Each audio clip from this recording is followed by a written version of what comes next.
This tutorial is for installing Flex GUI and the Qt Designer, and optionally the resource builder.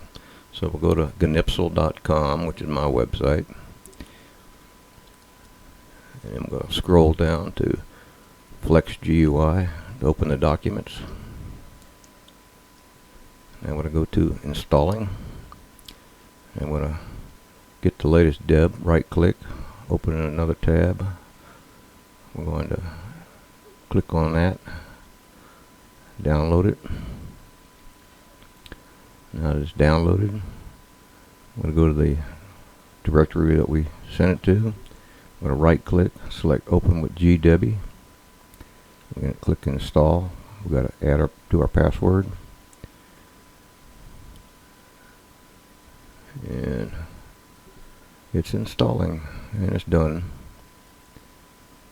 Now we can verify that on the CNC menu, that's two options are there: copy the Flex examples and Flex resource builder.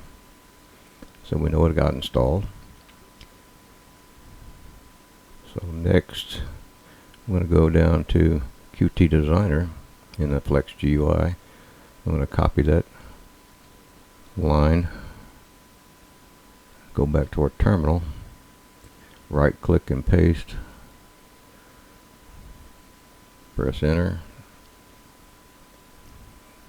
and they're installing Qt Designer. That's done. Now we've got an optional step here. If you're going to add images to push buttons, you'll need a resource builder, which is the RCC tool. To install that, you just have to right click, double click, select all this, copy it, go back to our terminal, right click and paste, and that's all installed. Okay, we're done. Thank you.